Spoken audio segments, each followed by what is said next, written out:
Hey, how are we doing? Just a bit of a glossary for the Module A unit, which should help you out with some of the words you may have heard but aren't quite sure of. Alrighty, so we're doing two texts. Metropolis, it's a 1927 German expressionistic epic science fiction drama. There's a mouthful.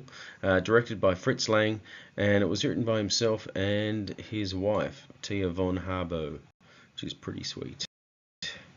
The other text we're doing is 1984, a 1949 dystopian novel. It's written by George Orwell, as you well know.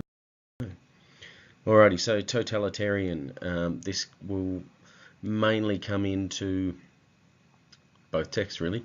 The state, the government, or a power, a company, someone who's completely in charge of things, and they have complete control over the people, and there's no sort of wiggle room.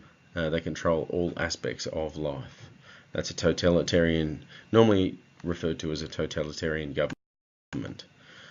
Capitalism, an economic system and political system where trade and industry are controlled by private enterprise and not the state.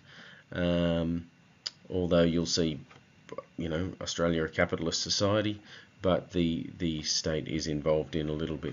But pure capitalism, the state, meaning the government, would have nothing to do with it. Communism, all property is owned by the community and goods and services are distributed due to need. Basically the idea is everybody works for the whole community and everybody gets a fair share of what's going on. A nice idea, but generally human greed gets in the way. A dystopia or utopia. You'll hear these texts referred to as dystopian texts. A dystopia is a place where the government or environment has taken over to a degree that life is just terrible. Utopia is the opposite. Everybody's happy. So famous sort of dystopian texts of the last few years. You have the Divergent series. There's also the Hunger Games, that kind of stuff. Any Mad Max is a dystopian film. That kind of stuff where life is just kind of crap. Alrighty, science fiction, basically where the story is based upon science or technology that is imagined could be real in the future, or there's been environmental changes because of these technologies. Kind of nerdy stuff. Doesn't go into the fantasy genre. There's no sort of magic or anything like that. It's just the technology has created a particular society. German Expressionism, here's a good one. Basically it's an artistic movement which was in film, painting, photography, architecture, all over the place.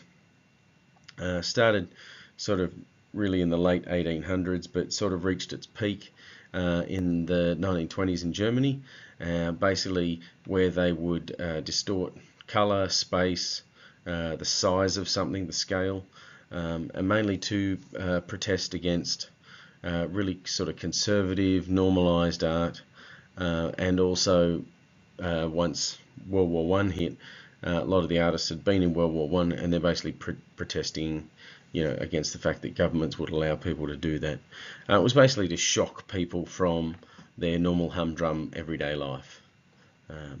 Cool. The Weimar Republic. The Weimar Republic was basically a name for the German government in most of the 1920s. They had huge financial troubles early in the 1920s, but from about 1925 onwards, there was a real sort of boom in Germany economically, and you'll see that boom sort of represented in Metropolis itself. Now, fascism, you will have heard of, I would assume. It's an authoritarian, totalitarian style of government, usually it is very right-wing, usually controlled by sort of one person or one party. Famous names associated with fascism: Hitler in Germany, Mussolini in Italy, Franco in Spain. Franco in Spain, he's important for our 1984 because George Orwell had been in the Civil War in Spain in the 1930s. It's very aggressive nationalistically. It's all about, you know, the country and doing things for the country, and there's no opposition tolerated. Modernism is another artistic movement. Basically, because of the boom of knowledge in the late 1800s, artists embraced this new knowledge and incorporated this into their art. So there were a lot of paintings with machinery and light. Novels and films would have lots of machinery, blinking lights everywhere, and things would be very exciting and fast. Famous artists involved with sort of modernism at one stage of their careers: Picasso, Matisse, composers Liszt and Wagner, poet T.S. Eliot. Put in this line here. I just love this line from Eliot: "I grow old, I grow old. I shall wear the bottoms of my trousers rolled." It's just kind of lovely. Surrealism, another art movement that we'll talk about, mainly to do with Metropolis. Basically, it's started in the early 1920s.